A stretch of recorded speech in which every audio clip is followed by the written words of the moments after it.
Au-dessus des merveilles, tout ce monde a connu. Par-dessus tout, les trésors de la terre.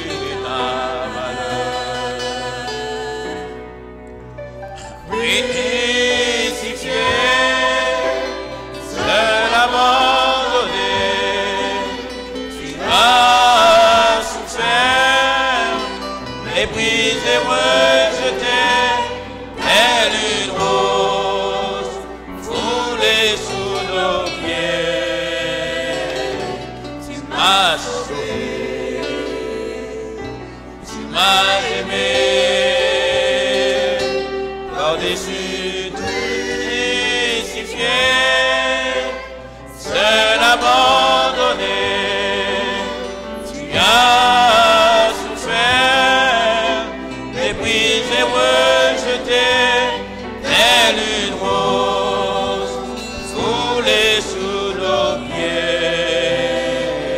Tu m'as sauvé, tu m'as aimé.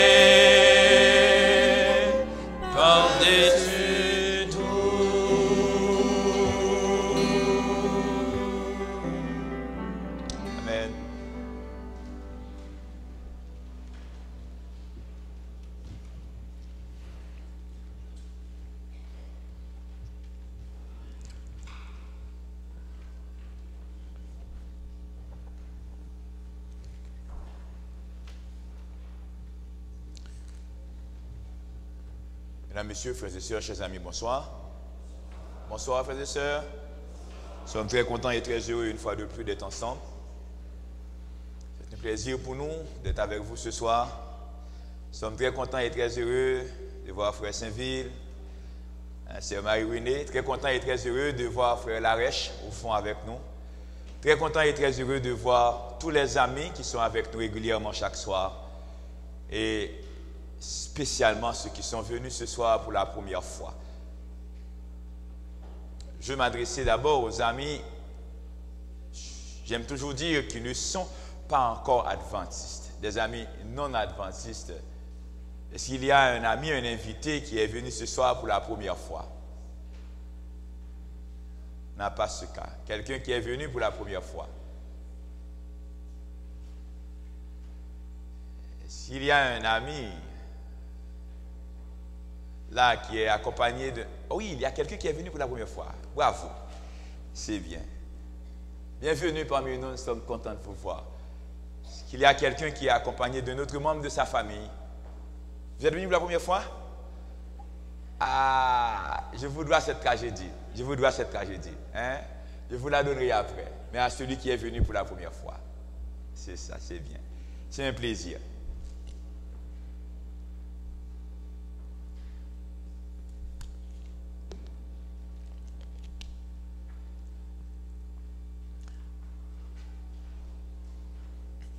Prions le Seigneur. Descends, Esprit du Dieu vivant, sur notre pauvre race qui s'est perdue en poursuivant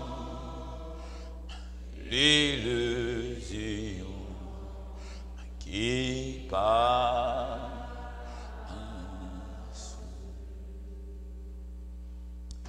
Céleste Père, pour nous sauver, tu as donné ton Fils. Il a bu ta coupe. Il a été seul à fouler au pressoir. Il est mort à la croix. Là où mes frères, mes amis et moi devrions être condamnés, Jésus a été condamné pour que nous soyons sauvés. Et nous te disons merci Seigneur pour ce salut que tu nous donnes. Nous prêchons, c'est parce que nous sommes sûrs que nous sommes sauvés en Jésus. Seigneur, nous te disons merci pour le Saint-Esprit promis. Tu l'as donné aux disciples. Ils ont prêché avec hardiesse et autorité. On a eu des guérisons. On a eu des boiteux qui ont marché, des aveugles qui ont vu, des muets qui ont parlé. On a eu des âmes qui se sont données à Jésus. Ce Saint-Esprit est aussi promis à nous. Grâce au Saint-Esprit, nous avons une église ici, l'église adventiste La Fontaine Saint-Léonard. C'est ton église, Seigneur. Nous nous humilions à tes pieds en ce moment encore pour te dire, nous avons besoin de la manifestation directe, visible du Saint-Esprit parmi nous. Seigneur, donne-nous un témoignage. S'il y a des malades parmi nous, qu'ils soient guéris au nom de Jésus. S'il y a des gens qui sont troublés, bouleversés, qu'ils retrouvent la paix. Saint-Esprit, je t'en supplie de m'effacer totalement. Je ne veux pas m'écouter. Je veux t'écouter et répéter après toi. Comme tu as fait Moïse Dieu et Aaron son prophète, Saint-Esprit, ce soir, chef et maître de l'Église, tu es Dieu, je veux être ton prophète. Parle, Saint-Esprit. Fais-moi grâce pendant ces 50 minutes de répéter après toi. Que ta grâce soit sur nous, mon Père. En Jésus, nous t'en prions. Amen. Le message pour ce soir, les fléaux d'Apocalypse. Les 7 anges qui vont jeter les coupes sur la terre.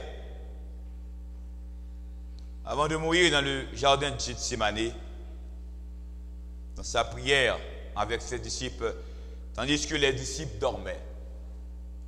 Et Jésus criait à 3 reprises, Père, toutefois, non pas ce que je veux, mais ce que tu veux. Parce qu'il devait boire la coupe de la colère de Dieu. Et cette coupe, il l'a bu à ma place et à ta place. Et puisque Jésus a déjà bu cette coupe, nous pouvons répéter après Paul dans Romains 8, verset 1er, il n'y a aucune condamnation pour ceux qui sont en Jésus-Christ. Il n'y a pas de condamnation pour moi, je le crois fermement parce que Jésus a été condamné pour moi. Il n'y a pas de condamnation pour toi parce que Jésus a été condamné pour toi. Tu n'auras pas à boire la coupe de la colère de Dieu parce que Jésus a déjà bu la coupe. Il a été seul à fouler au pressoir. Mais le Seigneur Jésus a dit, ceux qui n'ont pas fait de miséricorde n'auront pas à bénéficier de la miséricorde de Dieu. Ceux qui ne l'ont pas confessé devant le monde, il ne va pas les confesser devant le Père. Ceux qui n'ont pas accepté le sacrifice de la croix pour se faire chrétien, baptiser, accepter Jésus, engager avec Jésus, avoir une alliance avec Jésus, un jour va venir, ils vont boire la coupe de la colère de Dieu. Apocalypse 15, verset 1er, lisons ensemble. Puis je vis dans le ciel un autre signe, grand et admirable, 7 anges qui tenaient 7 fléaux, les derniers, car par eux s'accomplit la colère de Dieu.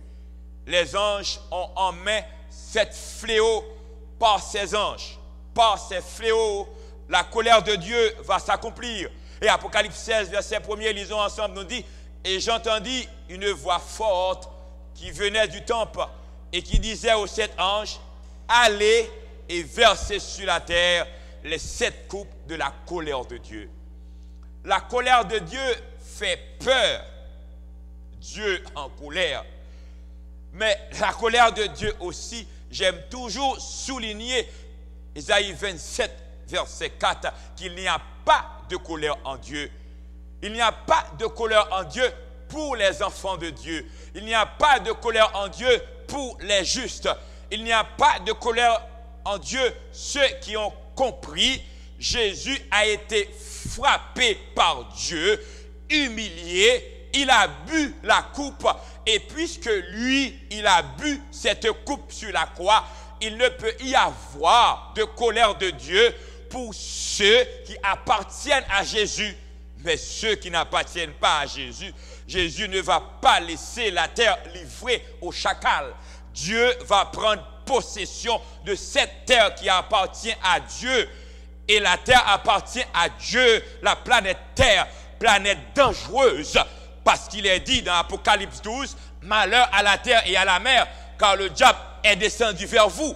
Cela veut dire que le diable en ce moment règne, domine, séduit les gens, et le dragon apporte les gens à adorer premièrement la bête.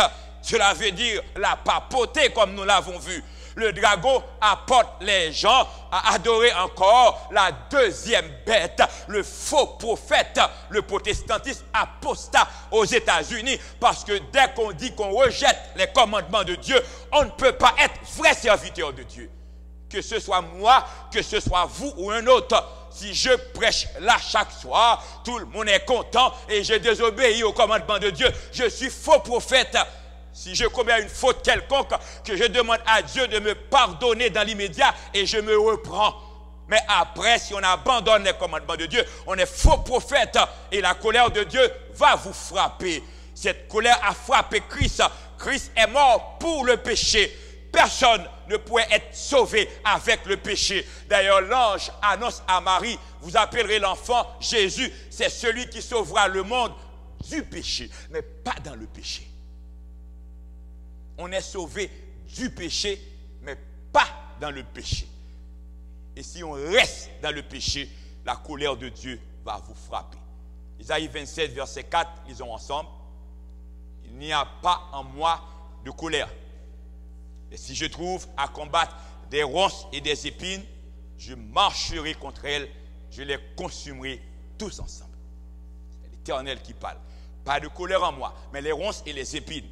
Dieu n'est pas pour la guerre, mais si quelqu'un veut la guerre, Dieu fera la guerre.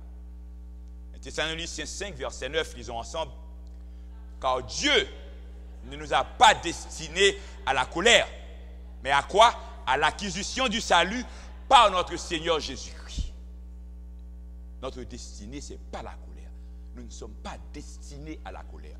Ce que Dieu veut pour nous, c'est le salut. Ce que Dieu veut pour toi, c'est le salut. Et j'aime toujours dire, ce n'est pas un hasard, tu es là ce soir. Tu es là dans cette assemblée, c'est parce que Dieu veut te sauver. Je suis là, je prêche, c'est parce que Dieu veut me sauver. Ma destinée, l'humanité a une destinée, c'est la vie éternelle en Jésus-Christ. Mais si on rejette cette destinée, si on rejette Jésus, maintenant, on choisit la colère de Dieu. Si on refuse de répondre à l'appel de Dieu, maintenant, c'est votre choix. Mais ce que Dieu veut pour vous, c'est que vous soyez sauvés. Romains 5, verset 9, lisons ensemble.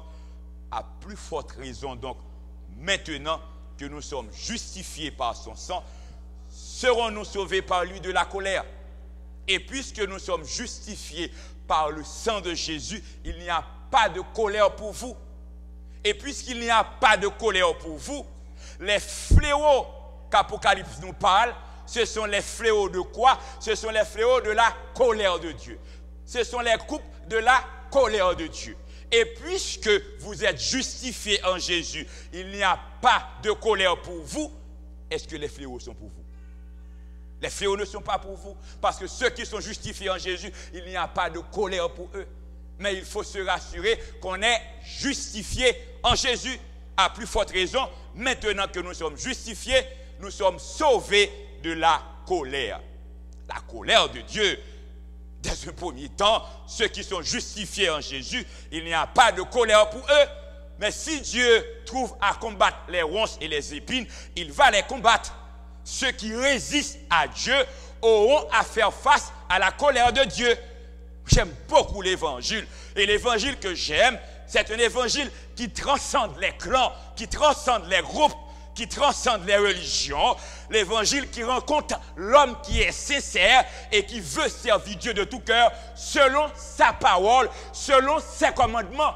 Pas selon son pasteur, pas selon sa religion, son clan ou son groupe, mais selon la parole de Dieu. C'est cet évangile que j'aime et c'est cet évangile que je prêche. Je l'avais dit que vous soyez dans une église quelconque, même l'église adventiste, si vous résistez à la parole de Dieu, si vous résistez à l'appel de Dieu, eh bien la colère va vous frapper. Parce que la colère n'est pas pour ceux qui sont justifiés maintenant en Jésus et qui acceptent de marcher selon la parole de Dieu. Dieu dit dans Psaume 75, verset 9, lisons ensemble. Il y a dans la main de l'Éternel une coupe où fermente un vin plein de mélange et il en verse. Tous les méchants de la terre sucent, boivent jusqu'à la lie. Maintenant, en ce qui s'agit de la colère, la coupe est entre les mains de l'Éternel. Et il va remettre cette coupe bientôt, très bientôt. Je ne sais pas si c'est pas ce soir. Je ne sais pas si les coupes ne sont pas déjà entre les mains des anges et il attend les feux verts pour commencer à verser ces coupes sur la terre. Mais la seule chose, je sais que la terre sera bouleversée. Je sais qu'il y aura des plaies. Je sais qu'il y aura des souffrances. Je sais qu'il y aura des calamités. Je sais qu'il y aura des maladies incurables. Je sais que la science sera dépassée. Je sais que les hommes seront dépassés parce que la coupe de la colère de Dieu sera versée bientôt. La coupe est entre les mains de l'Éternel. Il en verse. Tous les méchants en boivent. Et les méchants vont boire bientôt la coupe qui est entre les mains de l'Éternel. Jérémie 25, verset 15-16, lisons ensemble. Car ainsi m'a parlé l'Éternel, le Dieu d'Israël. Prends de ma main cette coupe remplie de vin de ma colère et fais-la boire à toutes les nations vers lesquelles je t'enverrai. Verset 16, ensemble. Ils boiront et ils chancelleront, ils seront comme fous à la vie du glaive que j'enverrai au milieu d'eux. Jérémie 25, verset 15-16. Oh oui, si c'était pour Israël dans le temps, si c'était pour Babylone, si c'était pour les nations méchantes dans le passé, aujourd'hui, les hommes sont aussi méchants. Si les hommes étaient méchants du temps de Noé, les hommes sont aussi méchants aujourd'hui.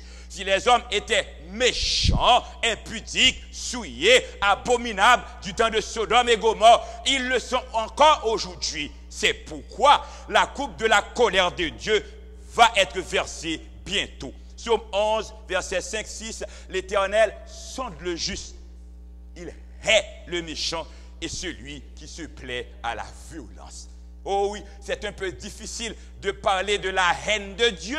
Ça n'a pas de sens. Il n'y a pas de haine en Dieu parce que par définition, Dieu est amour. Dieu est saint. Dieu est juste. Mais quand on parle aussi de justice de Dieu, l'amour de Dieu n'efface pas sa justice. Quand on parle de justice de Dieu, c'est qu'on parle de haine de Dieu. Ce n'est pas haine comme ma haine, comme votre haine. On est haineux, rancunier. Dieu n'a pas de rancune. Parce que nous, dans notre haine, nous refusons de pardonner. Mais Dieu est toujours prêt à pardonner. Ce que Dieu aime, c'est de pardonner le méchant. Et Dieu appelle toujours le méchant. Dieu caresse le méchant. Parfois, il y a des gens que nous n'aurions même pas salués si nous connaissions leurs actes, leurs actions. Mais cependant, Dieu est prêt à pardonner tout le monde. Dieu veut pardonner le méchant. Lorsqu'on parle de la haine de Dieu, ce n'est pas notre haine. Mais ce qu'on parle de la haine de Dieu, quand Dieu est là, j'aime lorsqu'il est dit à Josué ou à Moïse, ôte tes souliers de tes pieds, le lieu dans lequel tu te tiens est saint. Dès que Dieu est dans un lieu, le lieu est saint. Et puisque la présence de Dieu, c'est le feu, la présence de Dieu, tremblement de terre, la présence de Dieu, tonnerre, la présence de Dieu, éclair, celui qui n'est pas saint ne peut pas demeurer en face de Dieu. D'où lorsque Dieu va se manifester, étant donné sa sainteté ne tolère pas le mal, on va voir que le méchant ne pourra pas tenir. Tout ce qui est souillé va disparaître parce que la sainteté de Dieu n'est pas compatible à ce qui est souillé. Mais ce n'est pas dans notre sens qu'il faut comprendre la haine de Dieu. L'Éternel sonde le juste. L'Éternel sait qui est juste. Parfois, on voit les gens, on pense qu'ils sont justes, mais on ne connaît pas les secrets. Ils ne sont pas justes, mais l'Éternel connaît tous les justes. Mais quant aux méchants aussi, l'Éternel les connaît. Et comme on a vu dans la deuxième bête, le faux prophète, lorsque les gens ont sur eux l'habit de l'agneau, l'habit de la brebis, avec la Bible en main, apparemment ils font des bonnes œuvres, ils font de l'aumône, ils aident les gens, on pense qu'ils sont de bonnes personnes. Et pourtant, au fond, ils sont des loups ravisseurs. C'est pourquoi Dieu seul connaît celui qui est juste et celui qui n'est pas juste. Mais Dieu fait pleuvoir sur les méchants des charbons de feu et du soufre, un vent brûlant. C'est le calice qu'ils ont en partage. Les méchants auront à souffrir. Dieu veut que vous soyez justes. Votre justice, c'est Jésus-Christ. C'est pourquoi que votre vie soit conforme avec Jésus. Car si votre vie n'est pas conforme avec Jésus, vous aurez à boire la coupe de Dieu. Maintenant, il faut définir les méchants. Qui sont les méchants? Oh oui, du point de vue culturel, vous et moi, les méchants peut-être, ce sont ceux qui ont été à la guerre et qui ont tué beaucoup de gens. Les méchants peut-être, ce sont ceux qui ont fusillé des gens. Ceux qu'on connaît qui ont fait des grands crimes. Oui, certainement, ils sont aussi méchants. Mais ce n'est pas seulement eux qui sont méchants. Les méchants, par définition, ne soyez pas étonnés, qui est méchant celui qui rejette la parole de Dieu. Est méchant celui lorsqu'on lui parle de Dieu et puis qu'il dit aïe, qui a fait bon Dieu ça. Et parfois même des gens d'église, lorsqu'on leur dit mais attention, voici ce que la Bible dit à ce sujet. Aïe, qui a fait la Bible ça? En ce temps moderne, ce temps évolué, vous êtes au Canada, vous n'êtes pas en Haïti. C'est comme s'il y a un Dieu pour Canada, un Dieu pour Haïti. Vous êtes en Europe, on est de la France. C'est comme s'il y a un Dieu pour la France, un Dieu pour l'Afrique, un Dieu pour l'Europe, un Dieu pour l'Afrique, un Dieu pour l'Amérique. Dieu n'est pas seulement le Dieu de la terre, c'est le Dieu de tout le cosmos, c'est le Dieu de tout l'univers. La parole de Dieu reste la parole de Dieu. Et celui qui rejette la parole de Dieu est considéré par Dieu comme méchant. Et Dieu est toujours là, comme Dieu a appelé Adam et Ève au jardin d'Éden. Dieu appelle l'homme chaque jour dans votre conscience, dans les campagnes d'évangélisation, à travers les messages à la radio, à la télévision, à travers les dépliants. Partout, en tout temps, Dieu vous appelle. Mais de temps à autre, comme ce jeune, point de vue moderne, on a tendance à dire, ça c'est vieux jeu, c'est pour les anciens. C'est pour les adultes. Les choses sont modernes parfois. Oh, la Bible a environ plus de 4000 ans. Si on commence depuis Moïse, 2000 ans avec Jésus, jusqu'à Jean à l'île de Patmos, près de 2000 ans après, et jusqu'à nous, la Bible reste la Bible. Et la Bible est le seul ouvrage qui a pu traverser les temps, non seulement qui reste moderne, mais jusqu'ici, on n'arrive pas encore à puiser les richesses de la Bible. Et si on rentre dans Apocalypse, l'avenir de l'humanité est dans la Bible. Les autres théories sont fausses, sauf la parole de Dieu est vraie. Est méchant celui qui rejette la parole de Dieu, qui méprise Dieu, qui méprise la Bible, qui méprise Jésus-Christ. Romains 2, versets 4-6, lisons ensemble. Où méprises-tu les richesses de sa bonté, de sa patience et de sa longanimité, ne reconnaissant pas que la bonté de Dieu te pousse à la repentance. Et le verset 5 nous dit, mais par ton endurcissement et par ton cœur impénitent, tu t'amasses un trésor de colère pour le jour de la colère et de la manifestation du juste jugement de Dieu, qui rendra à chacun selon ses œuvres. Lorsqu'on méprise Dieu, on méprise les richesses de sa bonté, de sa patience et de sa longanimité. Mesdames, messieurs, frères et sœurs, Dieu est bon. Est-ce que vous sentez que Dieu est bon pour vous? Dieu est bon. Est-ce que vous voulez répéter avec moi que Dieu est bon? Dieu est bon. Dieu est bon, frères et sœurs. Dieu est patient. Dieu a pris patience avec vous. Dieu a pris patience avec nous. Dieu a pris patience avec nos enfants. Dieu a pris patience avec son église. Dieu a pris patience avec la terre. Dieu a pris patience avec les méchants. Parfois, nous ne pouvons plus supporter et nous demandons, mais qu'est-ce que Dieu attend pour intervenir? C'en est trop, Seigneur. Mais Dieu prend encore patience parce que Dieu veut sauver l'homme. Dieu veut sauver les méchants. Mais on méprise les richesses de sa bonté, de sa patience, de sa longanimité. La bonté de Dieu nous pousse à la repentance. Lorsqu'on s'était repenti, c'est parce qu'on était bon, c'est parce que Dieu est bon pour nous. Dieu nous pousse à la repentance. Parfois nous souffrons, c'est parce que Dieu veut nous sauver.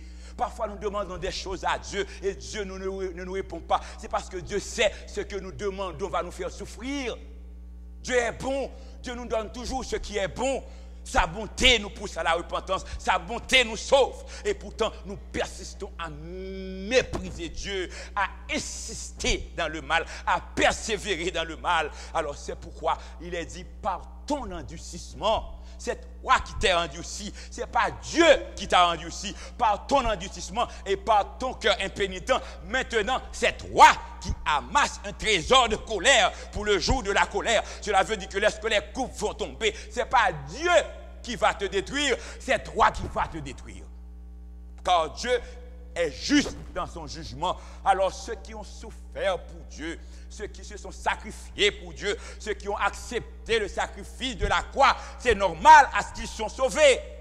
Mais de l'autre côté, ceux qui rejettent Dieu et malgré tout, Dieu veut les sauver, mais eux, ils refusent d'être sauvés. Rassurez-vous qu'ils seront perdus. Ils seront perdus pourquoi? 2 Thessaloniciens 2, verset 9, 12, disons ensemble, l'apparition de cet impie se fera par la puissance de Satan, par toutes sortes de miracles, de signes et de prodiges mensongers, verset 10, et avec toutes les séductions de l'iniquité, pour ceux qui périssent parce qu'ils n'ont pas reçu l'amour de la vérité pour être sauvés. Pour qu'on soit sauvé, on doit aimer la vérité. Il y a des gens qui n'aiment pas la vérité, ils aiment le mensonge. Il y a des gens, lorsqu'on leur dit la vérité, ils seront fâchés avec vous. Ils vont vous trouver dur, ils vont vous trouver trop direct, ils vont vous donner toutes sortes de noms, mais ils aiment le mensonge. Lorsqu'on leur dit, mais non, on vous ment, non, pas attendez ou pas, ouais. Ils persistent. Mais quand Bravo prend un moulin, je ne sais pas si tu connais ces proverbes, vous connaissez ces proverbes, hein? Quand ils sont piégés, c'est à ce moment ils s'en rendent compte. Et même là encore, parfois ils s'endurcissent, ils veulent maudire Dieu. Oh, pourquoi moi? Tout le monde fait le mal. Oh, tout le monde fait le mal, c'est moi qui suis frappé. Oh, tout le monde vit mal, c'est moi qui a atteint le sida. Tout le monde fait ci, tout le monde fait ça. Pourquoi c'est moi? Mais Dieu vous a dit non, on vous a dit non. La Bible vous dit voici la vérité et l'autre vous enseigne le mensonge et vous préférez le mensonge. Alors, finalement, qu'est-ce qui arrive? Ceux qui résistent et qui aiment le mensonge, l'apôtre Paul nous dit dans Thessaloniciens, verset 11, chapitre 2, aussi Dieu leur envoie une puissance d'égarement pour qu'ils croient au mensonge, afin que tous ceux qui n'ont pas cru à la vérité, mais qui ont pris plaisir à l'injustice, soient condamnés. Ceux qui rejettent la vérité et qui prennent plaisir à l'injustice, maintenant, les coupes de la colère de Dieu vont frapper ces gens.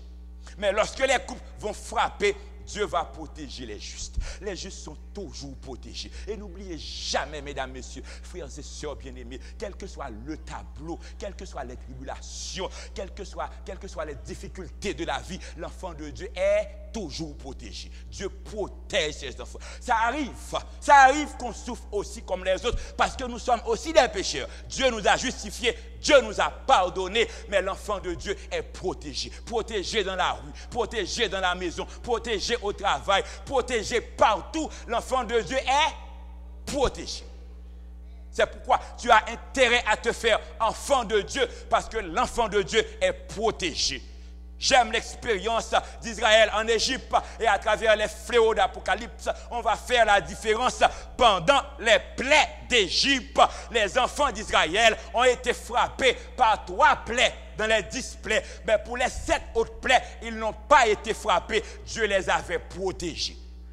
Ils ont été protégés parce qu'ils avaient reçu l'ordre de placer sur le linteau de leur porte du sang de l'agneau, symbole du sang de Jésus. Lorsqu'on est marqué par le sang de Jésus, on est protégé. Lorsqu'on a été baptisé dans le sang de Jésus, on est protégé. Lorsqu'on est membre d'église régulier, chaque trimestre, on renouvelle cette alliance par la scène, on est protégé. Lorsqu'on est enfant de Dieu, on s'efforce de faire la volonté de Dieu, on est protégé. Dieu protège ses enfants, les justes sont protégés. Ésaïe 26, verset 20-21, lisons ensemble.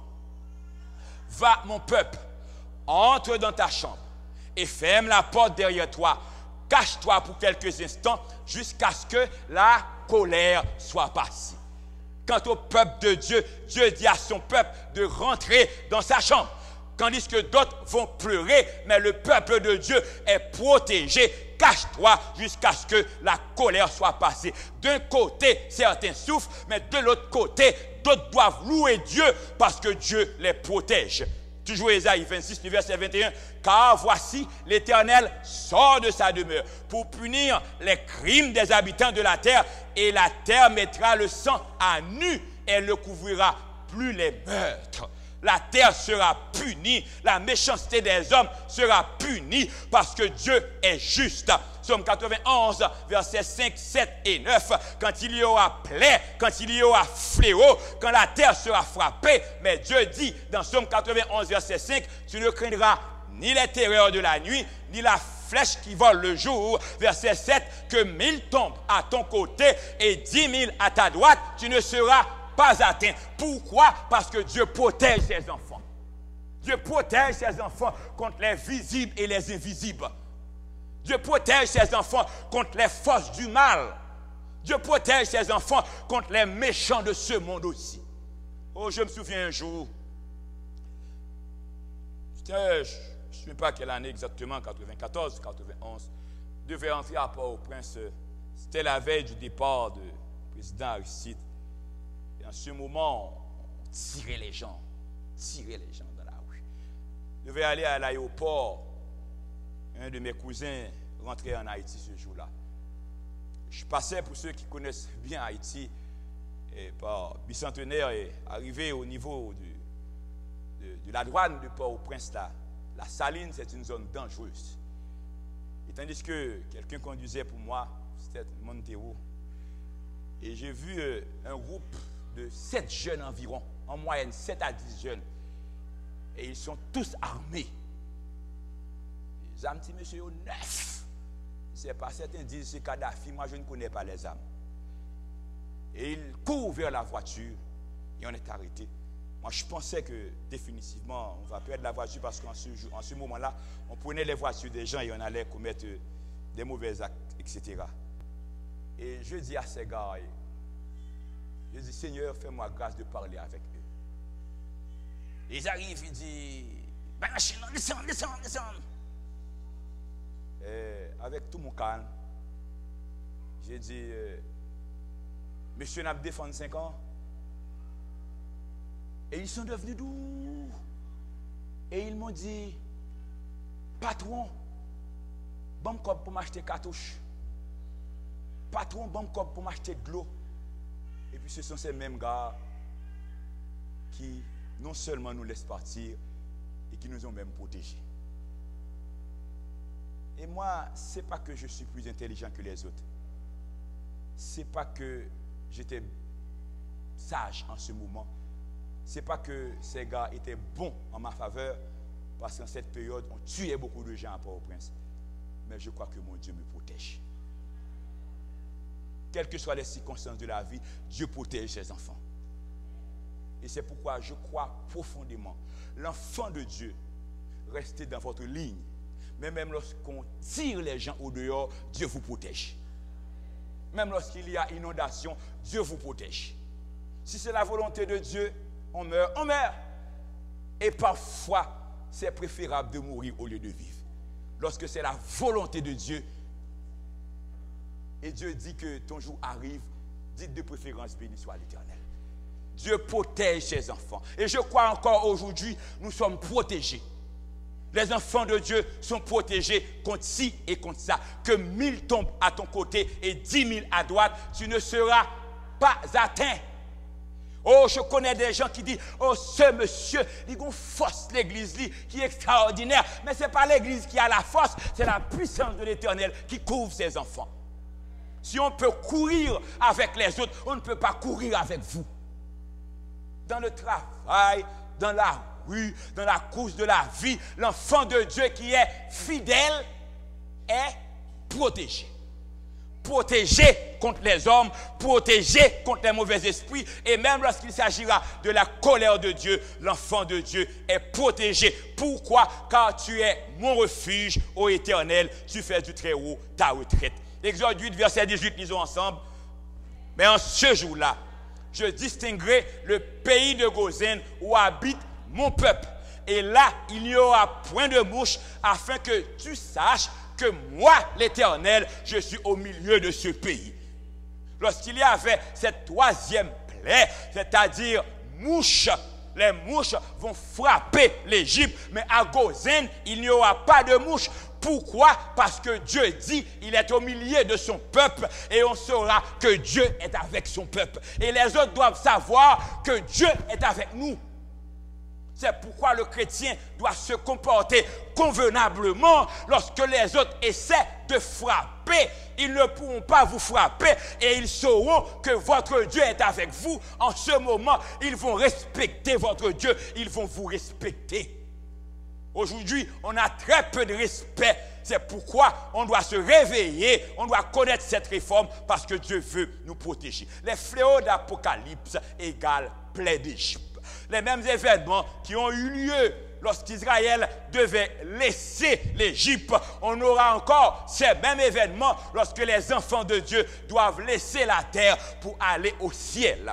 Avant de laisser l'Égypte, l'Égypte a été frappée par des plaies. On a eu 10 plaies.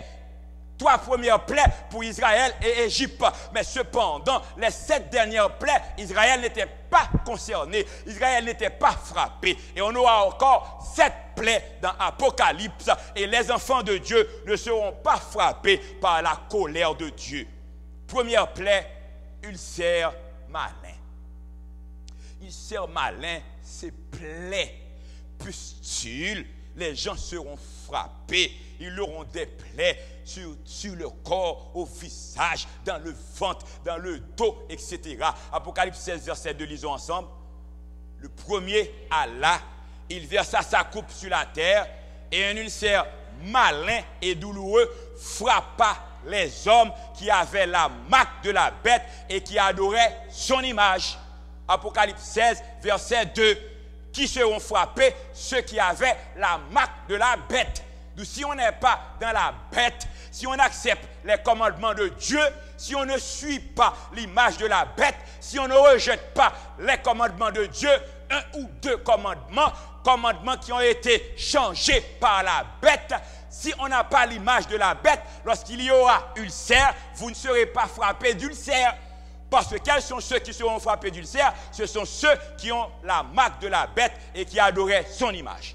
En Égypte, Exode 9, verset 19, dans tout le pays d'Égypte, sur les hommes et sur les animaux, des ulcères formés par une éruption de pustules. Certains demandent, est-ce que c'est vrai, il y aura plaie? Eh bien, retournez et demandez aux Égyptiens, est-ce qu'il y avait plaie? S'il y avait ulcère en Égypte, eh bien, il y aurait encore ulcère dans Apocalypse 16. Deuxième plaie, mer changée en sang. Oh, il y a des gens qui n'ont pas de temps pour Dieu. Ici, on ne parle pas trop de plage, mais quand même, on va dans la Caraïbe pour prendre des bains de mer. On va à la plage, on n'a pas de temps pour Dieu. Il y a des gens même, sabbat matin, ils viennent à l'église et après l'église, ils vont à la plage. Mais cependant, regarde ce que dit Apocalypse 16, verset 3. Le second ange versa sa coupe, où ça? Dans la mer, elle devint du sang comme celui d'un mort et tout être vivant mourut, tout ce qui était dans la mer. La mer va devenir comme du sang. Et en Égypte aussi, il y avait cette plaie, Exode 7, verset 19. Et Dieu dit à Moïse, étends ta main sur les eaux des Égyptiens, sur leurs rivières, sur leurs ruisseaux, sur leurs étangs et sur tous leurs amas d'eau. Elles deviendront du sang et il y aura du sang dans tout le pays d'Égypte. Dans tout le pays d'Égypte, du sang dans les étangs, du sang dans les rivières, du sang dans les fleuves, du sang dans les mers, parce que l'Égypte a été frappée par la colère de Dieu pour libérer son peuple. Il y a eu cette plaie, l'eau a été transformée en sang. Et l'ange encore va frapper. Après la mer changée en sang, on va voir encore dans Apocalypse chapitre 16, verset 4, le troisième ange va verser la troisième coupe. Le troisième verse sa coupe, où ça? Dans les fleuves et dans les sources d'eau. Il devient du sang. En Égypte, les sources d'eau, les amas d'eau deviennent du sang.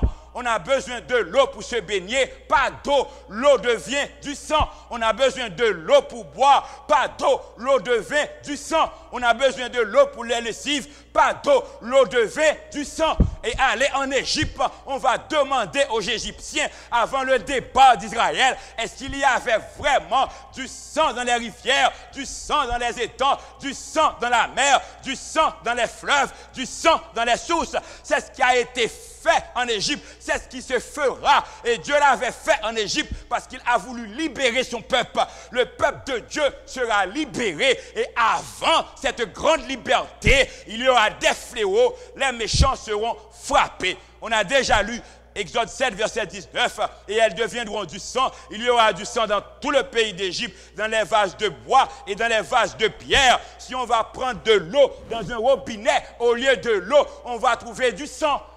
Lorsqu'on va chercher de l'eau dans les supermarchés, dans les markets, dans les caisses, au lieu d'avoir une caisse d'eau, on va avoir une caisse de sang. Parce que toute l'eau sur la terre sera transformée en sang. Et quatrième plaie, c'est pluie de grêle et de feu. Pluie de grêle et de feu. Apocalypse 16, verset 8-9. Lisons ensemble. Le quatrième ange versa sa coupe sur le soleil et il lui fut donné de brûler les hommes par le feu. Et les hommes furent brûlés par une grande chaleur. Ils blasphémèrent le nom de Dieu qui a l'autorité sur les fléaux et ils ne se repentirent pas pour lui donner gloire. Ils ne se repentirent pas. Et même là encore, c'est trop tard pour eux. Lorsque la souffrance arrive, on devrait se repentir. Mais ceux qui sont en révolte contre Dieu, ils seront encore plus révoltés. Ils seront encore plus rebelles. Mais cependant, ils seront frappés par ce quatrième fléau. Ils seront brûlés par du soleil, brûlés par une grande chaleur et ils vont blasphémer le nom de Dieu. Exode 9, verset 23, qu'est-ce qui avait eu lieu en Égypte? Moïse étendit sa verge vers le ciel et l'Éternel envoya des tonnerres et de la grêle et le feu se promenait sur la terre. L'Éternel fit pleuvoir de la grêle sur le pays d'Égypte. Il y avait de la grêle, il y avait du feu de l'Éternel. Le soleil a brûlé les gens aussi en Égypte. C'est une des plaies avant de laisser l'Égypte. Cinquième fléau, ce sont des ténèbres sur la terre. Le soleil ne va pas donner sa lumière. La lune ne va pas donner sa lumière. Et Apocalypse 16, verset 10-11, nous dit, lisons ensemble. Le cinquième versa sa coupe sur le trône de la bête. Et son royaume fut couvert de ténèbres. Et les hommes se mordaient la langue de douleur. Verset 11. Et ils blasphémèrent le Dieu du ciel à cause de leur douleur et de leur ulcère. Et ils ne se repentirent pas de leurs œuvres. Apocalypse 16, verset 10-11. Lorsqu'il y aura ces plaies, au contraire, au lieu de retourner à Dieu, les hommes auraient dit, comme on entend dire souvent aujourd'hui, mais où est l'amour de ce Dieu?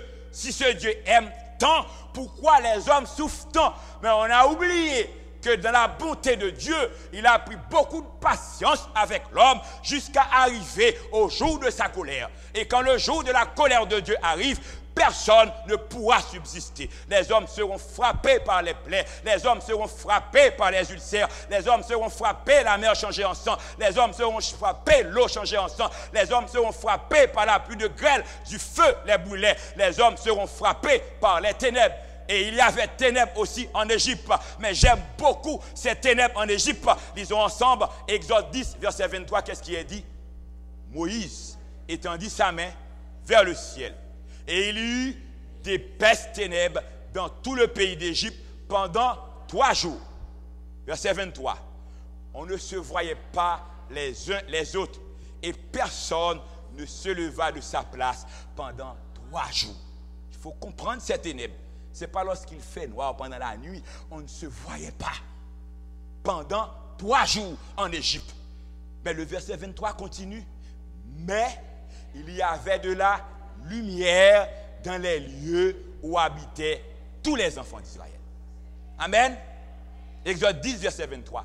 Il y avait des ténèbres dans tout l'Égypte. Mais à Goshen, il y avait de la lumière. Ne me posez pas de questions comment Dieu va faire. Mais Dieu dit qu'il va protéger ses enfants. Et ses enfants seront protégés. Il y avait des ténèbres comme les ténèbres qu'il y avait eu lorsqu'il est dit au commencement, Dieu créa les cieux et la terre, etc. Et 6e plaie, esprit de grenouille. Les mauvais esprits, esprits de démons, les esprits qui font partie de la trinité satanique.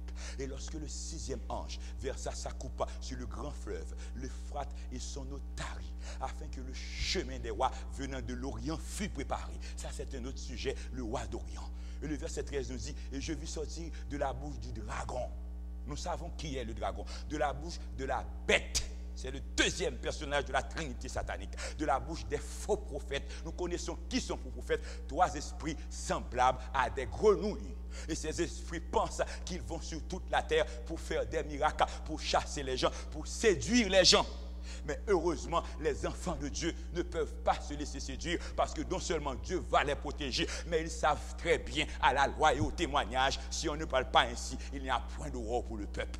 Et bien comme il y aurait ces esprits de grenouilles, et bien en Égypte aussi, les esprits de grenouilles nous rappellent les grenouilles qu'il y avait en Égypte. Dans une des plaies, l'Éternel dit à Moïse, dit à Aaron, étends ta main avec ta verge sur les rivières, sur les ruisseaux et sur les étangs et fais monter les grenouilles sur le pays d'Égypte. Et il y avait des grenouilles dans tout le pays d'Égypte. Si en Égypte, les grenouilles montaient des rivières, et bien au dernier temps, lors des plaies, il y aura des esprits de grenouilles qui vont ravager les hommes, mais les enfants de Dieu seront protégés. Et la 7e plaie s'en est fait. Le s'en est fait, Jésus va revenir. Jésus va retourner. Et bien tout comme lors de la 7e plaie, le 7e ange versa sa coupe dans l'air. Et il sortit du temple, du trône, une forte voix qui dit, c'en est fait. C'est-à-dire, c'est fini. C'en est fait, on est libéré. C'en est fait, c'est point final. Et le verset 18 nous dit, disons ensemble, il y eut des éclairs, des voix, des tonnerres et un grand tremblement de terre tel qu'il n'y en a jamais eu depuis que l'homme est sur la terre, et un aussi grand tremblement de terre. Mesdames, messieurs, ce s'en est fait avec ce tremblement de terre, avec des tonnerres, avec des éclairs. Dieu laisse son trône, la voix sort du temple, l'Éternel est debout, le jugement va terminer, le s'en est fait est prononcé, Jésus va revenir et définitivement les enfants de Dieu sont libérés pour toujours. Les anges vont nous rassembler pour aller à la rencontre de Jésus dans les airs. Il en est de même en Égypte lors de la dernière plaie. Pharaon a crié de laisser partir le peuple. C'était le s'en est fait. Exode 12, verset 31, lisons ensemble. Dans la nuit même, Pharaon appela Moïse et Aaron et leur dit, levez-vous, sortez du milieu de mon peuple, vous et les enfants d'Israël, allez servir l'Éternel, comme vous l'avez dit. Exode 12, verset 31. Pharaon disait à Moïse au début, mais qui est l'Éternel? À chaque plaie, Pharaon résistait. À chaque plaie, c'était l'endurcissement de Pharaon. Mais lors de la 10e plaie, la mort des premiers-nés en Égypte, mais il n'y avait pas mort de premiers-nés parmi les enfants d'Israël. C'était en fait le s'en est fait. Et Pharaon a dit à Moïse, levez-vous, sortez, allez pour servir votre Dieu. Eh bien, le s'en est fait va être prononcé lors de la 7e plaie. Jésus va revenir et les enfants de Dieu vont laisser la terre. Comme Israël a laissé Égypte pour aller au Canaan, les enfants de Dieu vont laisser la terre pour retrouver Jésus dans le ciel et passer le millénium avec Jésus. Exode 6, verset 26, disons ensemble, l'Éternel dit, faites sortir du pays d'Égypte les enfants d'Israël. Les enfants d'Israël étaient en Égypte. Dieu demande à ce que ses enfants laissent l'Égypte. Et aujourd'hui encore, regarde ce qui est dit dans Apocalypse 18, versets 4-5, lisons ensemble. Et j'entendis du ciel une autre voix qui disait, sortez du milieu d'elle, mon peuple, afin que vous ne participiez point à ses péchés et que vous n'ayez point de part à ses fléaux, car ces péchés se sont accumulés jusqu'au ciel et Dieu s'est souvenu de ses iniquités. Dieu a dit à Moïse d'aller en Égypte et que son peuple soit libéré. Laissez l'Égypte, que le peuple de Dieu laisse l'Égypte.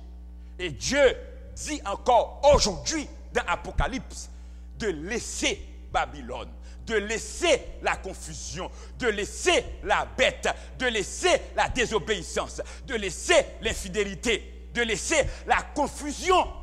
Et aujourd'hui, parmi nous, il y a trop de confusion. L'Église adventiste doit se fixer. Voici notre position. Et nous devons avoir une seule position. Quand un adventiste parle, c'est tous les adventistes qui parlent. Quand un pasteur parle, c'est tous les pasteurs qui parlent.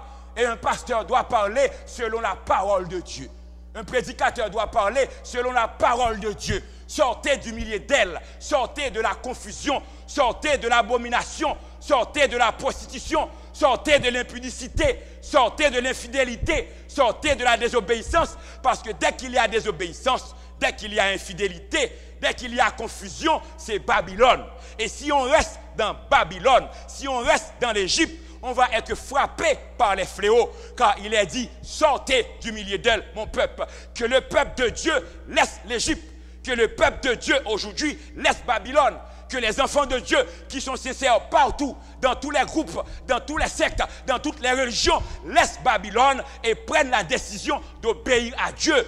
Car si le peuple de Dieu ne laisse pas Babylone, si le peuple de Dieu participe au péché de la femme impure, de la Babylone, de la bête, ils seront frappés par les fléaux de Dieu. Pourquoi Dieu dit « Sortez du milieu d'elle, mon peuple » C'est afin que vous ne participez point à ses péchés et que vous n'ayez point de part à ses fléaux. Si vous participez à ses péchés, vous aurez part à ses fléaux. Ah, la première plaie, l'ulcère, ce sont ceux qui adorent la bête et son image. Et ceux qui seront frappés par la coupe de la justice de Dieu, par la colère de Dieu, ce sont ceux qui restent à Babylone. Et le mot d'ordre d'aujourd'hui, c'est sortez du milieu d'elle. C'est laisser l'Égypte, car ses péchés se sont accumulés jusqu'au ciel et Dieu s'est souvenu de ses iniquités. Lorsque l'homme pêche trop, un jour va venir, Dieu va dire, point final, finalement on a trop fait. Et dans notre siècle, nous avons l'impression que les hommes ont trop fait. Et puisque les hommes ont trop fait, Dieu a un dernier mot. C'est ce qui était arrivé avec Noé, du temps de Noé. Genèse 6, versets 5-7. Lisons ensemble. L'Éternel vit que la méchanceté des hommes était grande sur la terre et que toutes les pensées de leur cœur se portaient chaque jour uniquement vers le mal. Verset 7. Et l'Éternel dit, j'exterminerai de la face de la terre l'homme que j'ai créé, depuis l'homme jusqu'au bétail. Est-ce qu'aujourd'hui les hommes sont méchants? Oui ou non? Et si les hommes sont aussi méchants que du temps de Noé ou du temps de Sodome, ce qui arriva du temps de Noé arrivera de même à l'avènement du Fils de l'homme. Si les hommes sont aussi méchants, Dieu va les exterminer et ils seront frappés par Dieu. Israël fut préservé des 7 derniers fléaux sur l'Égypte. Et lisons ensemble, de même, l'Israël de Dieu sera préservé des 7 derniers fléaux sur la terre par le sang de Jésus. Les enfants de Dieu, l'Israël a été protégé. Regardez dans la dernière plaie, Israël fut protégé. Exode 11, verset 6-7, lisons ensemble. Il y aura dans tout le pays d'Égypte de grands cris, tels qu'il n'y en a point eu et qu'il n'y en aura plus de semblables. Mais verset 7, parmi tous les enfants d'Israël, depuis les hommes jusqu'aux animaux, pas même un chien ne remua sa langue, afin que vous sachiez quelle différence l'Éternel fait entre l'Égypte et Israël. Amen. La dernière plaie, il y avait des cris dans tout l'Égypte. Le premier-né de Pharaon est mort. Le premier-né de ses ministres est mort. Le premier-né des chefs militaires est mort. Le premier-né des animaux est mort. Il y avait des cris dans tout l'Égypte. Mais est-ce qu'il y avait cris en Israël? les enfants d'Israël étaient protégés. Et on va savoir qu'il y a une différence entre Égypte et Israël. On doit savoir qu'il y a une différence entre Babylone et les enfants fidèles de Dieu. On doit savoir qu'il y a une différence entre ceux qui servent Dieu et ceux qui ne servent pas Dieu. Et quelle est la différence? Dieu protège ses enfants. Romains 5, verset 9, à plus forte raison. Donc maintenant que nous sommes justifiés par son sang, serons-nous sauvés par lui de la colère. Si Israël a été protégé par le sang de l'agneau qui était symbole, mais aujourd'hui nous sommes marqués par le sang de Jésus. Et puisque nous sommes marqués par le sang de Jésus nous protège. Endurcissement de Pharaon. Dans les 6 premières plaies, Pharaon s'endurcit lui-même. Certains disent, oh oui, Dieu avait dit qu'il va endurcir Pharaon. Comprenez bien, l'endurcissement de Pharaon, c'est l'endurcissement de tout homme qui résiste à la parole de Dieu. Dans les 6 premières plaies, Pharaon s'endurcit lui-même. Et lisons ensemble pour voir. Exode 7, verset 13, qu'est-ce qui est dit? Le cœur de Pharaon s'endurcit. Personne ne l'a endurci. Exode 7, verset 22, qu'est-ce qui est dit? Le cœur de Pharaon s'endurcit. Exode 8, verset 11, disons ensemble. Pharaon, voyant qu'il y avait de le relâche, endurcit son cœur. Exode 8, verset 15, qu'est-ce qui est dit? Le cœur de Pharaon s'endurcit.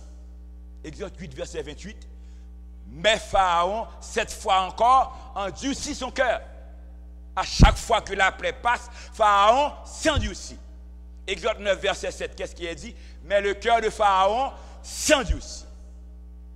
Dans les 4 dernières plaies, Dieu endurcit le cœur de Pharaon. Dieu cherche l'homme. Dieu appelle l'homme. Dieu prend patience à l'homme. Dieu te cherche pour la repentance. Mais si tu résistes à Dieu, un jour va venir, Dieu va dire, c'est classé, c'est fini pour vous. Maintenant, Exode 9, verset 12, qu'est-ce qui est dit? L'Éternel endurcit le cœur de Pharaon. Exode 10, verset 1er, l'Éternel dit à Moïse, va vers Pharaon, car j'ai endurci son cœur. Exode 10, verset 20, l'Éternel endurcit le cœur de Pharaon. Exode 10, verset 27, l'Éternel endurcit le cœur de Pharaon. Dans les 6 premières plaies, Pharaon s'endurcit lui-même. Et dans les 4 dernières plaies, l'Éternel lui-même a endurci le cœur de Pharaon. Et bien, Romains 2, verset 4-5 que nous avons lu au début, où méprises-tu les richesses de sa bonté, de sa patience, de sa longanimité, ne reconnaissant que la bonté de Dieu te pousse à la repentance, et bien finalement, mais par ton endurcissement et par ton cœur impénitent, tu résistes à Dieu. Dieu veut te sauver. Pendant les plaies, si Pharaon avait laissé partir Israël et se repentir, même Pharaon aurait droit au salut. Mais pendant les 6 premières plaies, Pharaon s'est endurci lui-même. Et aujourd'hui encore, les hommes en dehors de l'église ou en dedans de l'église s'endurcissent. Et si on s'endurcit, on sera perdu. Si Dieu vous appelle, vous résistez, la fin pour vous, vous serez frappé par la colère de Dieu. Par ton endurcissement, par ton cœur impénitent, tu t'amasses un trésor de colère pour le jour de la colère. Et 2 Thessaloniciens 2, verset 11, c'est en ce moment Dieu va t'envoyer une puissance d'égarement afin que tu crois au mensonge. Lorsqu'on voit la vérité, on ne résiste pas à la vérité. Lorsqu'on sait que c'est la parole de Dieu, on dit oui au Seigneur. Et je vous dis toujours, si vous ne comprenez pas très bien, demandez au Saint-Esprit de vous diriger. Le Saint-Esprit est là pour vous diriger. Je remercie le ciel. Je n'ai pas une église pour dire aux gens de venir à mon église, pour renforcer le groupe. Mais je vous dis d'accepter la parole de Dieu pour avoir la vie éternelle. Et c'est pourquoi Dieu vous appelle à la repentance. Dieu vous appelle à la repentance. Pourquoi Dieu vous appelle à la repentance? Parce que Dieu veut vous protéger de sa colère qui va venir. Pourquoi Dieu vous appelle à la repentance? Parce que les fléaux qui vont tomber sur la terre, Dieu veut à ce que vous ne soyez pas frappés par ces fléaux. Maintenant, c'est à vous de décider. Est-ce que vous voulez revenir à Dieu pour que Dieu vous protège, ou bien est-ce que vous allez rester au dehors? Apocalypse 2, verset 20, 21. Dieu dit à son église, l'église de Thyatire, ce que j'ai contre toi, c'est que tu laisses la femme de Jabel, que tu es dit prophétesse, enseigner et séduire mes serviteurs pour qu'ils se livrent à l'impudicité et qu'ils mangent des viandes sacrifiées aux idoles. Mais le verset 21, lisons ensemble que Dieu dit, je lui ai donné du temps afin qu'elle se repentisse et elle ne veut pas se repentir de son impudicité. Mesdames, messieurs, frères et sœurs, Dieu vous a donné du temps. Dieu t'a donné du temps pour te repentir. Mais est-ce que tu veux te repentir? Dieu t'a donné du temps pour laisser le mal. Dieu t'a donné du temps pour retourner à lui. Dieu t'a donné du temps pour te protéger des plaies qui vont tomber sur la terre. Dieu t'a donné du temps pour que tu ne sois pas frappé par des ulcères. Dieu t'a donné du temps pour que tu ne sois pas frappé par mer ou eau changée en sang. Dieu t'a donné du temps pour que tu ne sois pas brûlé par le soleil. Dieu t'a donné du temps pour que tu ne sois pas détruit. Dieu t'a donné du temps parce que Dieu veut te sauver. Hello. Pourquoi Dieu t'a donné du temps? Dieu veut te sauver. Mais mesdames, messieurs, frères et sœurs bien-aimés, est-ce que toi tu veux être sauvé? Est-ce que tu veux être sauvé? Si tu veux être sauvé, qu'est-ce qui est dit? Aie donc du zèle et repens-toi. Voici, je me tiens à la porte et je frappe. Si quelqu'un entend ma voix et ouvre la porte, j'entrerai chez lui, je souperai avec lui et lui avec moi. Je t'ai donné du temps pour repentir. Aie donc du zèle et repens-toi. Et je frappe à la porte. Pourquoi je frappe à la porte? Parce que je veux rentrer chez toi. Est-ce que tu veux à ce que Jésus rentre avec toi chez toi ce soir? Est-ce que tu veux à ce que Jésus rentre dans ta vie? Est-ce que tu veux remettre ta vie à Jésus? Il est 8h30. C'est l'heure de terminer. Nous n'allons pas être longs dans l'appel de ce soir. Nous avons beaucoup appris sur les plaies. Nous avons beaucoup appris dans l'Apocalypse. Nous comprenons très bien, lorsqu'il y aura fléau et plaie, les enfants de Dieu seront protégés. Mais en attendant, si on a besoin de cette protection, qu'est-ce qu'on doit faire? On doit se repentir. Laissez les mauvaises œuvres, laissez les divisions, laissez la jalousie, laissez l'infidélité, laissez la désobéissance, retournez à Dieu, se faire baptiser au nom du Père, du Fils et du Saint-Esprit, se consacrer à Dieu totalement. Qui parmi nous ce soir a ce besoin? Le besoin de se repentir, le besoin de se confesser, le besoin de s'humilier au pied de Dieu, le besoin de demander pardon à Dieu, le besoin de se faire baptiser au nom du Père, du Fils et du Saint-Esprit, le besoin de se consacrer totalement à Dieu. Est-ce que tu sens ce besoin? Est-ce qu'il y a quelqu'un parmi nous qui a le besoin d'être sauvé, qui sent le besoin de se protéger par Dieu, qui veut demander à Dieu ce soir, tandis qu'il y aura appelé, je t'en supplie Seigneur de me protéger, je veux te donner ma vie. Qui veut donner sa vie au Seigneur ce soir? Est-ce qu'il y a quelqu'un dans l'assemblée qui veut se repentir? Est-ce qu'il y a quelqu'un qui veut donner sa vie entièrement au Seigneur et dire au Seigneur, tandis qu'il y aura des plaies, je te demande de me protéger. Et face à cette protection, je t'en supplie de me pardonner. Qui veut demander pardon au Seigneur ce soir? Tandis que Sœur Elmaz va chanter. Et je demande à Sœur Elmaz de chanter tel que je suis, sans rien à moi, sinon ton sang versé pour moi. S'il y a quelqu'un dans l'assemblée qui sent le besoin de s'humilier au pied de Dieu, de demander pardon à Dieu, de se confesser et demander à Dieu de lui protéger pendant toutes les épreuves qui vont venir sur la terre, pendant toutes les plaies, toutes les fléaux, qu'il me retrouve par devant cette chair et nous allons prier ensemble. Parce que moi, personnellement, je veux demander à Dieu de me couvrir sous sa tente, de me protéger, de me pardonner et de me donner la vie éternelle. Celui qui a ce besoin, comme moi, est prié de s'avancer. Et nous allons prier ensemble.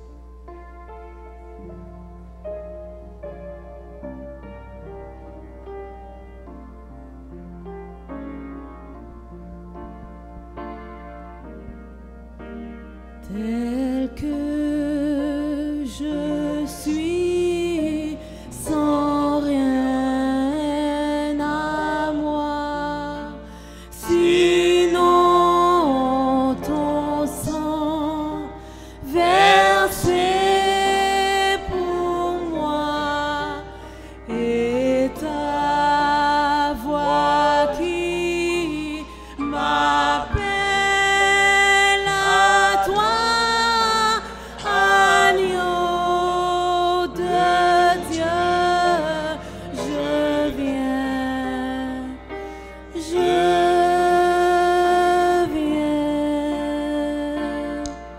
nous allons chanter la dernière strophe. Israël a été protégé par le sang de l'agneau. Tandis qu'il y avait des cris dans tout l'Égypte. Tout le monde criait. Mais un chien ne remit à sa langue parmi les enfants d'Israël parce qu'ils étaient protégés par Dieu. Voulez-vous être protégé par Jésus-Christ ce soir?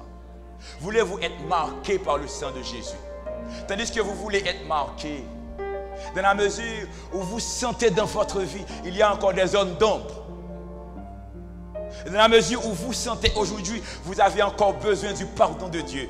Dieu veut te pardonner. Dieu veut te marquer. Dieu veut te sceller. En chantant la dernière strophe, tous ceux qui ont ce besoin vont me retrouver.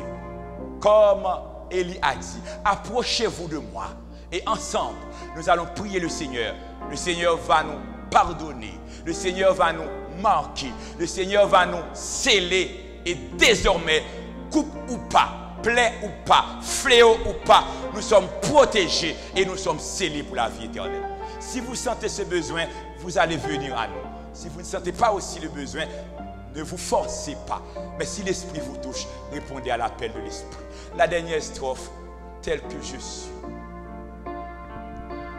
Ton grand amour a tout pardonné. Tel que je suis, ton grand amour a tout pardonné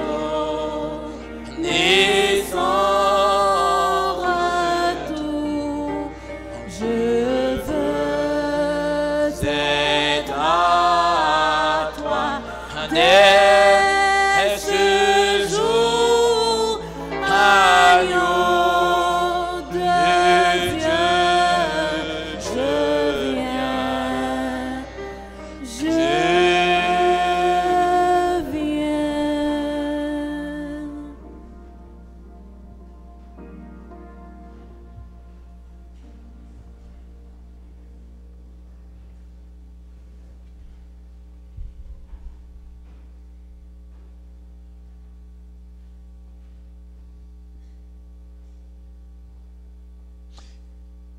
Notre Seigneur et notre Dieu, à travers ta parole, nous avons pu comprendre particulièrement à travers l'Apocalypse, tu veux nous sauver.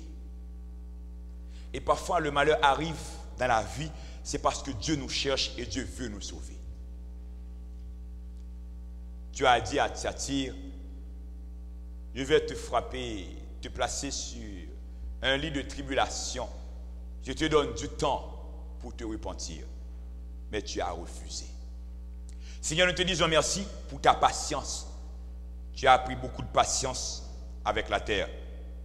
Tu as appris beaucoup de patience avec nous, avec chacun de tes enfants. Tu as appris beaucoup de patience avec moi. Il y a des moments dans la vie qui ont été si sombres. N'était-ce pas ta patience, l'ennemi nous aurait détruits. Mais malgré nos fautes et nos iniquités, tu nous as toujours protégés. Tu nous as toujours préservés parce que tu veux nous sauver. Et pendant cette période, ces 4 semaines, un nouveau regard sur l'Apocalypse, révélation pour aujourd'hui, nous avons pu comprendre encore ta patience. Et ce qu'on pense d'Apocalypse, c'est très faux.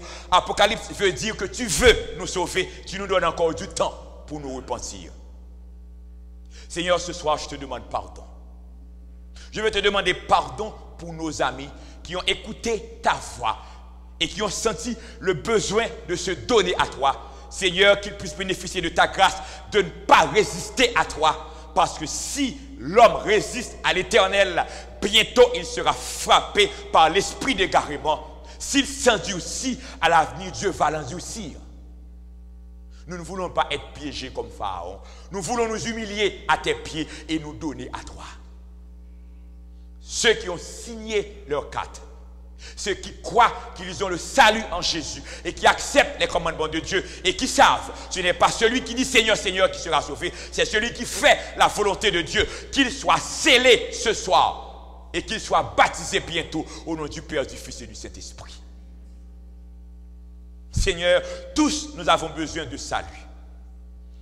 Tous nous avons besoin du pardon.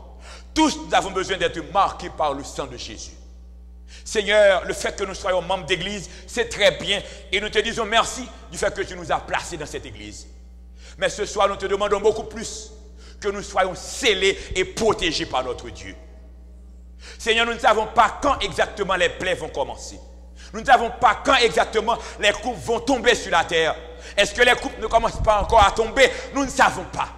Quand les méchants seront frappés des ulcères, quand les méchants seront frappés par le feu, quand les méchants seront frappés par l'eau changée en sang, nous ne savons pas.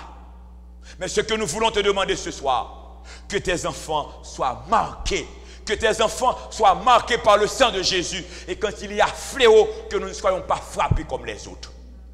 Seigneur, que ton église soit protégée, que mes frères soient protégés, que mes amis qui fréquentent la campagne soient protégés, que tous ceux qui servent l'Éternel soient protégés, que nous soyons protégés contre les maladies, que nous soyons protégés contre le cancer, que nous soyons protégés contre le sida, que nous soyons protégés contre les maladies auto-immunes, que nous soyons protégés contre les accidents, que nous soyons protégés contre les catastrophes, que nous soyons protégés contre la crise économique, que nous soyons protégés contre les guerres, que nous soyons protégés contre les désastres, que nous soyons protégés contre les tribulations, que nous soyons protégés contre les détresses, que nous soyons protégés contre les coupes de la colère de Dieu, parce que Dieu nous a marqués et nous sommes scellés pour la vie éternelle.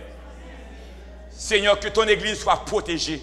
Seigneur, que nos enfants soient protégés. Nos enfants qui ont laissé l'église et qui sont loin de toi, qu'ils reviennent à l'église pour servir le Seigneur. Seigneur, que nos familles soient protégées. Seigneur, que nos frères qui dirigent l'église soient protégés. Seigneur, que ce pays soit protégé. Seigneur, que ce quartier soit protégé. Que Maisonneuve au Chélaga soit protégée. Tu nous as placés ici. Nous sommes protection pour ce milieu. Comme tu as dit à Abraham, s'il y a 10 justes, Sodome et Gomorrhe ne sera pas détruit. Nous sommes encore des justes sous terre. Que la terre soit protégée parce que tes enfants sont sur la terre. Que les maisons dans lesquelles nous vivons soient protégées. Que nos voisins soient protégés. Que nos patrons soient protégés. Que nos collègues de travail soient protégés. Que nos camarades à l'université soient protégés. Que nous vivons un style de vie pour dire aux autres, nous sommes protégés et grâce à nous, ils sont protégés. Seigneur, nous sommes sous tes ailes, nous sommes tes enfants, nous sommes ici, que la fontaine soit protégée. Merci pour tes protections, merci pour ton sceau, merci pour le don d'obéissance, merci pour les malades qui sont guéris, merci pour ceux qui sont troublés, qui sont délivrés, merci pour ceux qui sont déséquilibrés mental et qui sont libérés au nom de Jésus. Merci pour les victoires. Cette semaine est une semaine de grande victoire et nous disons victoire au nom de Jésus. Que ta grâce soit sur nous, Seigneur. Merci pour les protections. Merci pour la délivrance. Merci parce que nous sommes protégés. Nous sommes indignes de toi, bon Père. En Jésus, nous t'en prions. Amen. Amen.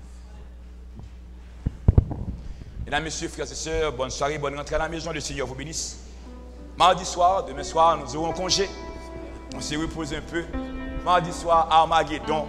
Et mercredi soir, le roi d'Orient. Le Seigneur vous bénisse. Que Dieu. Merci, Seigneur. Ça fait plaisir. Et je suis content de te voir. Que tu bénisses. Ça va bien? Que tu bénisses.